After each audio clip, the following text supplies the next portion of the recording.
दुनिया भर के करोड़ों लोगों की जिंदगी में फेसबुक का इस्तेमाल बहुत आम है। आप और हम भी फेसबुक पर अपने दोस्तों या रिश्तेदारों से जरूर जुड़ते होंगे। आजकल एक नया ट्रेंड चला है प्रैंक करने का, या आम लैंग्वेज में कहें तो मजाक करने का। आपने भी प्रैंक्स की काफ़ी वीडियोस देखी होंगी, लेकिन साल 2020 में केरला के एक गांव में भी फेसबुक पर एक प्रैंक हुआ था। वो एक ऐसा प्रैंक था जिसकी वजह से एक नहीं 3 लोगों ने अपनी ज़िंदगी से हाथ धो दिया था। तो आखिर ऐसा क्या हुआ था कि एक फेसबुक प्रैंक 3 लोगों की मौत का सबब बना? चलिए मैं आपको पूरा किस्सा बताता हूँ, लेकिन उससे पहले आप हमें सपोर्ट करिए और हमारे चैनल को सब्सक्राइब कर लीजिए।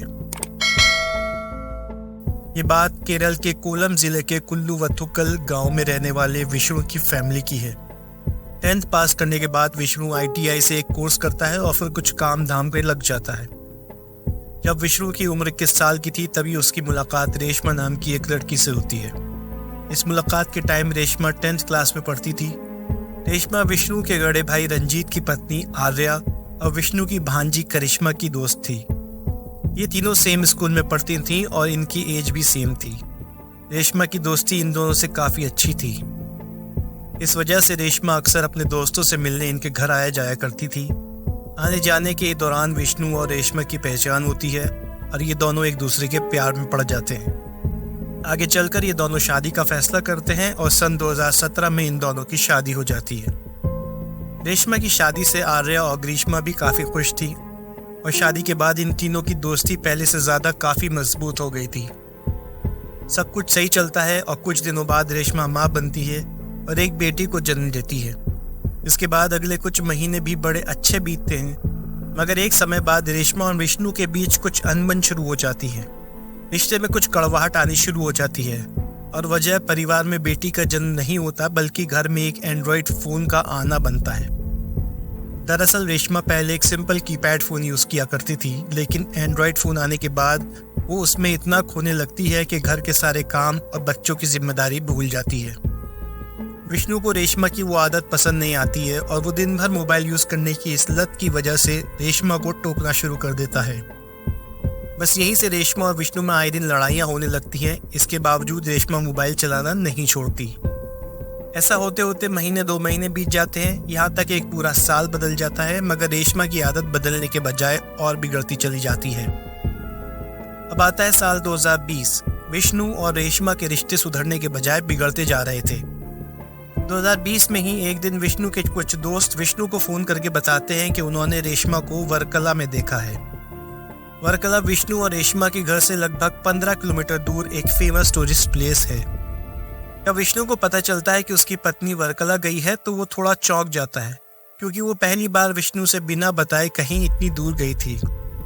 इसलिए तुरंत विष्णु रेशमा को फोन करता है और पूछता है कि तुम कहाँ हो। इस पर रेशमा कहती है कि दरअसल बेटी घर में बहुत परेशान कर रही थी, इसलिए मैं उसे लेकर थोड़ा बाहर घूमने आई हूँ। फोन पर ही विष्णु और रेशमा की थोड़ी बहुत गहमा गहमी होती है। हालांकि जल्दी ही दोनों की बात नॉर्मल हो जाती है और विष्णु अपनी बाइक लेकर रेशमा को परावर नाम की जगह पर लेने चला जाता है और दोनों घर वापस आ जाते हैं। क्योंकि साल 2020 में कोविड की वजह से काफ़ी लोगों की नौकरियों पर असर पड़ा था, इसी वजह से विष्णु को भी अब काम मिलना मुश्किल हो गया था। हालात इतने ज़्यादा बिगड़ जाते हैं कि विष्णु को अपना घर तक बेचना पड़ता है। घर बेचने के बाद विष्णु अपनी पत्नी रेशमा को लेकर अपने ससुराल यानी रेशमा के घर रहने चला जाता है। रेशमा के पिता कारपेंटर का काम करते थे और उनका नाम सुदर्शन पिल्लई था। ये लोग आवर के पास ही ओसाई कोटू नाम की एक जगह पर रहते थे। अब विष्णु और रेशमा भी यहीं साथ रहने लगते हैं। अब तक सब सही चल रहा था। फिर आती है तारीख 5 जनवरी 2021। हर दिन की तरह रेशमा के पिता सुदर्शन पिल्लई सुबह ही सुबह उठते हैं और नहाने के बाद पूजा करने के लिए पास के मंदिर चले जाते हैं। जब वह मंदिर से वापस आ रहे होते हैं तभी उनके पास वाले खेत में कुछ उनको आवाज़ सुनाई देती है। वे आसपास नज़र दौड़ाते हैं मगर उन्हें कुछ नज़र नहीं आता, लेकिन वो फिर आवाज़ को सुनते सुनते आगे बढ़ते हैं और वो जो देखते हैं वो देखकर उनके होश फाख्ता हो जाते हैं। वो देखते हैं कि पास में सूखे पत्तों का ढेर है और उसके नीचे से किसी के रोने की आवाज़ें आ रही हैं। वो जल्दी से ही कुछ ही दूरी पर टहल रहे विष्णु को भी आवाज़ देते हैं और जल्दी अपने पास आने के लिए कहते हैं। विष्णु भी भागता हुआ वहाँ आता है और अपने हाथों से पत्तों को हटाकर देखता है तो वो भी बिल्कुल शॉक्ड रह जाता है। पत्तों के ढेर के नीचे एक बहुत छोटा हाल फिलहाल का जन्मा हुआ एक बच्चा था। देखने से लग रहा था कि इस बच्चे का जन्म अभी अभी हुआ है। शायद किसी ने पैदा होते ही इस बच्चे को यहाँ रख दिया है। अब इन लोगों के पास इतना समय नहीं था कि इस सवाल का जवाब ढूंढा जाए कि यह बच्चा किसका है और इस बच्चे को यहाँ किसने फेंका है। विष्णु जल्दी से उस बच्चे को वहां से उठाकर अपने घर की तरफ भागता है। वो एक छोटी बच्ची थी और उसकी हालत बेहद नाजुक थी। तुरंत बच्चे को कपड़े में लपेटते हैं क्योंकि वो नवजात की हालत बेइंतहा खराब थी। इसलिए बिना टाइम वेस्ट किए विष्णु उस बच्ची को लेकर श्री अवट्टम हॉस्पिटल चला जाता है। बच्ची को अस्पताल में भर्ती कराने के बाद विष्णु इस बात की खबर पुलिस को भी देता है। क्योंकि नवजात देखने में काफी कमजोर लग रही थी, उसका वजन भी नॉर्मल से कम था, ऊपर से लावारिस हालत में पड़े होने की वजह से उसकी हालत और ज्यादा बिगड़ गई थी। इसलिए अस्पताल में भर्ती कराने के बावजूद नवजात की हालत तेजी से बिगड़ रही थी और कुछ ही घंटे बाद वो बच्ची बच नहीं पाती है। उस बच्ची की मौत के बाद पुलिस इस सवाल का जवाब ढूंढने में लग जाती है कि आखिर इस मासूम सी बच्ची के साथ इतनी घिनौनी हरकत किसने की। पुलिस को ये शक था कि शायद किसी के घर में बेटी हुई है, इस वजह से उस मासूम को लावारिस हालत में फेंक दिया गया होगा। एक आशंका ये भी थी कि किसी ने अपनी नाजायज हरकत को छुपाने के लिए इस बच्ची को खेत में फेंका होगा। इसलिए पुलिस एक्शन में आती है और उस कातिल की तलाश में लग जाती है। इधर विष्णु और उसके ससुर ने बेहद जिम्मेदारी वाला काम किया था और उस बच्ची को एडमिट करा के समाज में एक अच्छा मैसेज दिया था।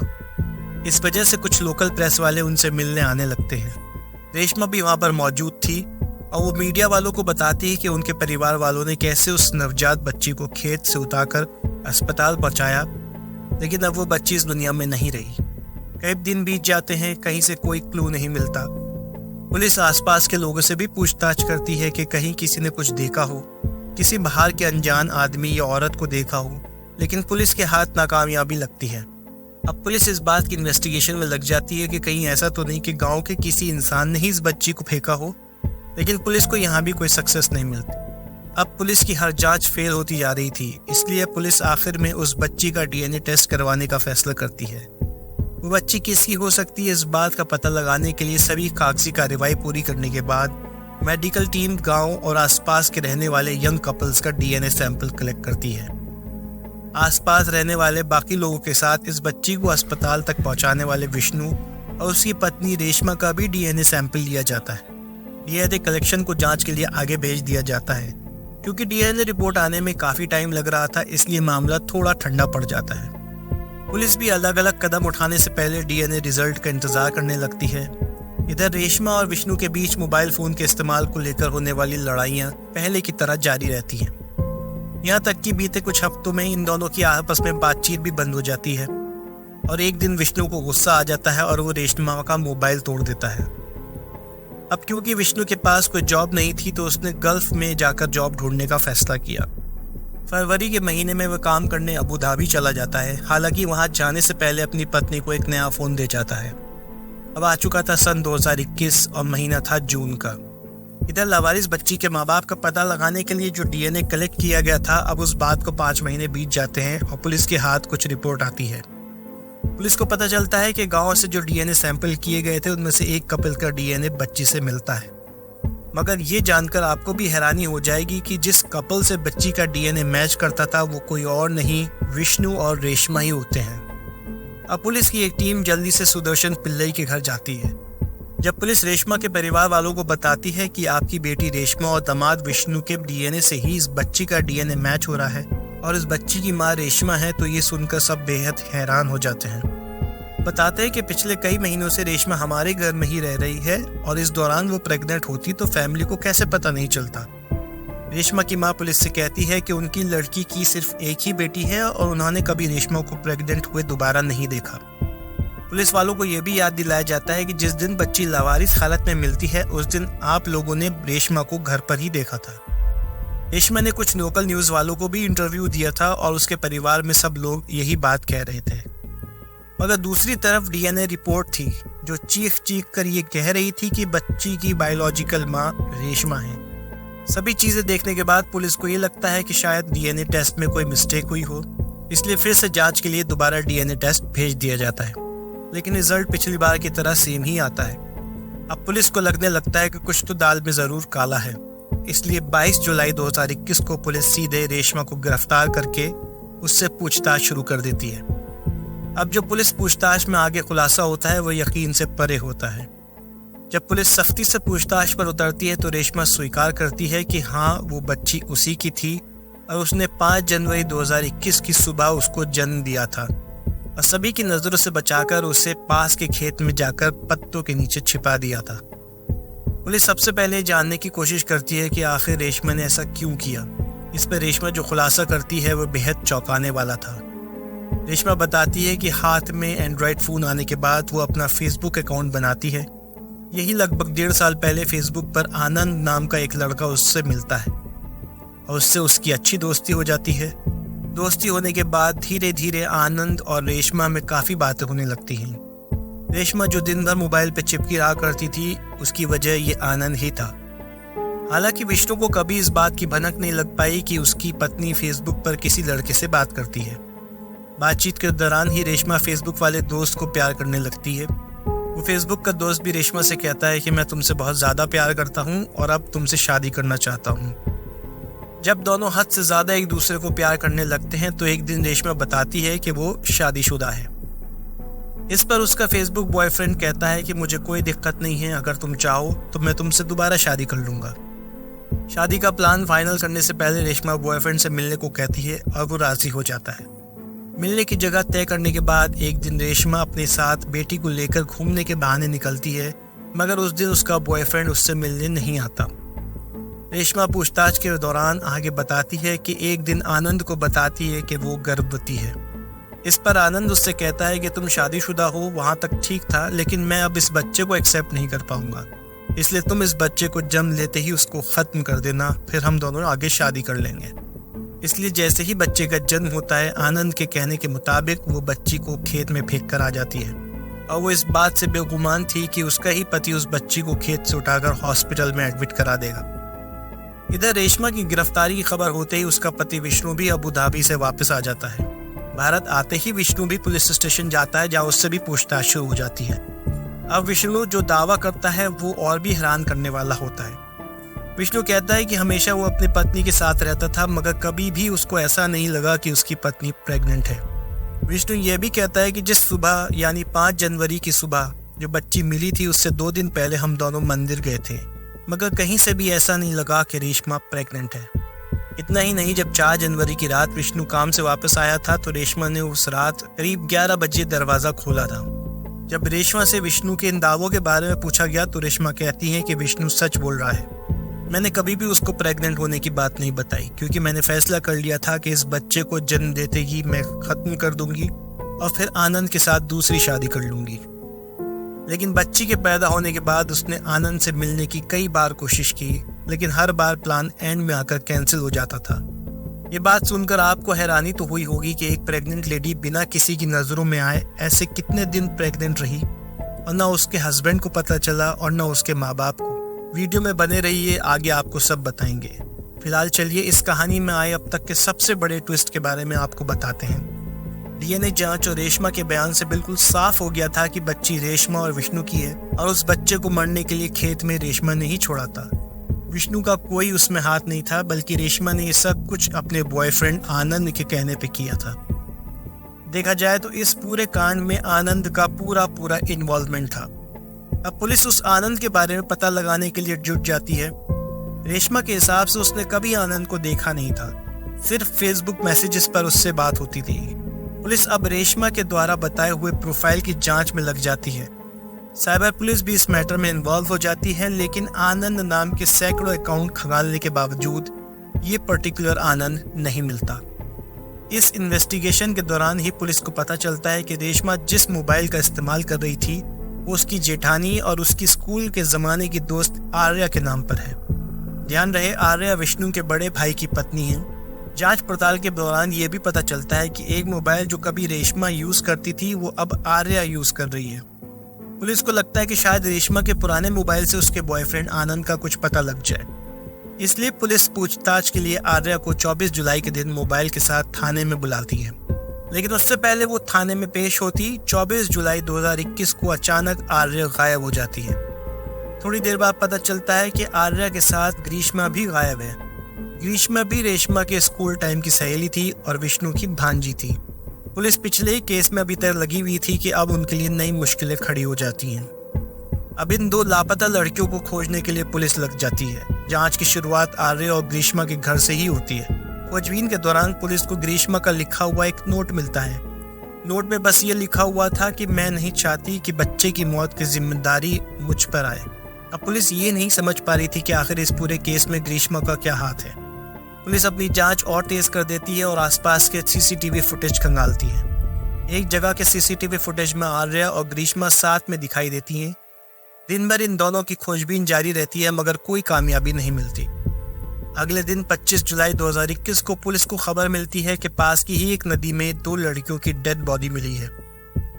आनंद फानंद में पुलिस जब वहां जाती है और नदी से बॉडीज निकलवाई जाती हैं तो पता चलता है कि ये दोनों बॉडीज कोई और नहीं 23 साल की आर्या और 19 साल की ग्रीष्मा की थी। पोस्टमार्टम में इन दोनों के साथ किसी भी तरह की जोर जबरदस्ती की पुष्टि नहीं होती और न ही शरीर पर किसी चोट के निशान होते हैं। पोस्टमार्टम में मौत की वजह डूबना बताया जाता है और ये मामला सुसाइड का लगता है। अब पुलिस के सामने एक नया सवाल था कि आखिर इन दोनों ने एक साथ सुसाइड क्यों किया और इनका इस केस से क्या लेना देना है। जब पुलिस इस सवाल का जवाब ढूंढने निकलती है तो जो खुलासा होता है वो और दिल दहलाने वाला है। अब पुलिस रेशमा की सास यानी विष्णु की मां से पूछताछ करती है तो वो बताती हैं कि कल ही आर्या ने उन्हें बताया था कि ग्रीष्मा ने ही आनंद नाम की एक फेक फेसबुक प्रोफाइल बनाई थी और अपनी मामी यानी रेशमा से मजाक करने के लिए ही उसे फ्रेंड रिक्वेस्ट भेजी थी और आनंद बनकर उससे बात करती थी। कुछ दिनों बाद ग्रीष्मा फर्जी अकाउंट के बारे में अपनी बड़ी मामी आर्या को भी बताती है और फिर आर्या और ग्रीष्मा मिलकर बस रेशमा के साथ प्रैंक करने के लिए महीनों तक उससे आनंद बनकर प्यार भरी बातें करती हैं। आगे जांच के दौरान पुलिस को पता चलता है कि ग्रीष्मा का कोई बॉयफ्रेंड भी है। अब पुलिस ग्रीष्मा के बॉयफ्रेंड से पूछताछ करती है तो वो बताता है कि कुछ ही दिनों पहले ग्रीष्मा ने उसे बताया था कि वो आनंद नाम से एक फेसबुक आईडी बनाकर कई महीनों से रेशमा से बात कर रही है और रेशमा अब आनंद के प्यार में पागल हो गई है। पूछताछ में खुलासा होता है कि वो ग्रीष्मा ही थी जिसे आनंद समझकर रेशमा अपने प्रेग्नेंट होने की बात बताती है। इसके बाद आनंद बनी ग्रीष्मा कहती है कि अगर मुझसे शादी करना चाहती हो तो बच्चे को जन्म देते ही मार दो। बस इसी के बाद रेशमा बच्चे को जन्म देते ही मारने की ठानती है। कुल मिलाकर रेशमा को कभी ये समझ में नहीं आया कि वो जिस आनंद नाम के लड़के से बात कर रही है वो असल में उसकी जेठानी और भांजी करिश्मा है। आनंद तो बस एक फेक नाम का इंसान था जिसके प्यार में वो पागल होती जा रही थी। अब रेशमा की गिरफ्तारी के 2 दिनों बाद जब पुलिस आर्या को भी हाजिर होने के लिए कहती है तो आर्या और ग्रीष्मा दोनों बुरी तरीके से डर जाती हैं और उनको डर लगने लगता है कि ये नवजात बच्चे के कत्ल का इल्जाम कहीं उनके सर पे ना आ जाए, क्योंकि आनंद नाम का तो कोई इंसान है नहीं और पुलिस आज नहीं तो कल इन तक जरूर पहुंच जाएगी। बस इसी डर से वो दोनों लड़कियां नदी में कूदकर अपने आप को खत्म कर लेती हैं।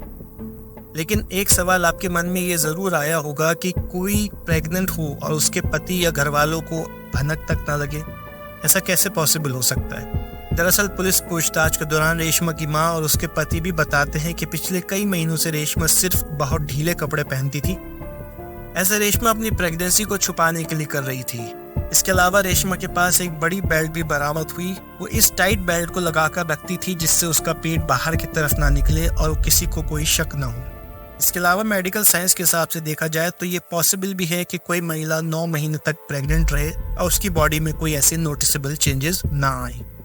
बाकी बात यह है कि रेशमा एक काल्पनिक आनंद के प्यार में इतना पागल हो गई थी कि उसने अपने नवजात बच्चे को उसके कहने पर अकेले में जन्म दिया और फिर उस बच्चे को वहां छोड़कर चली गई। एक सवाल यह भी उठता है कि भले ही रेशमा ये नहीं जानती थी कि असल में आनंद है कि नहीं, मगर ग्रीष्मा और आर्या तो सच्चाई जानती थी, फिर भी उन्होंने रेशमा के बच्चे को जन्म लेते ही मारने के लिए क्यों कहा। दरअसल फैमिली के दूसरे सदस्यों की तरह रेशमा की प्रेगनेंसी का पता आर्या और ग्रीष्मा को भी नहीं चला, इसलिए ग्रीष्मा और आर्या को लगता रहा कि रेशमा प्रेगनेंसी के बारे में झूठ बोल रही है। उन दोनों ने अपना प्रैंक जारी रखा और रेशमा से बच्चे को जन्म देने के बाद मारने के लिए इसलिए कहा क्योंकि उनको लगा कि सच में अगर जन्म देती तो मां नहीं मार सकती। अब क्योंकि रेशमा ने सच में बच्चे को जन्म दे दिया था और उसको मरने के लिए बाहर छोड़ दिया था, अब बच्चे की मौत के बाद पुलिस कातिल की तलाश में थी, इसलिए रेशमा की गिरफ्तारी और पुलिस की नोटिस के बाद आर्या और ग्रीष्मा को राज खुलने का डर सताने लगा और दोनों ने डर के मारे अपनी जान दे दी। इधर रेशमा भी गिरफ्तारी के बाद से ही जेल में बंद है, वहीं उसका पूरा परिवार इस फेसबुक के चक्कर में हुए घटिया प्रैंक की कीमत चुका रहा है। आपको क्या लगता है कि इस घटना से हमें क्या सीखना चाहिए, और क्या फेसबुक या दूसरी सोशल मीडिया साइट्स के दोस्तों पर हमें भरोसा करना चाहिए? कमेंट में हमें ज़रूर बताइएगा। और साथ ही अगर आप ऐसी ही और सच्चे खतरनाक खुलासे सुनना चाहते हैं तो अभी हमारे चैनल को सब्सक्राइब कर लीजिए। शुक्रिया।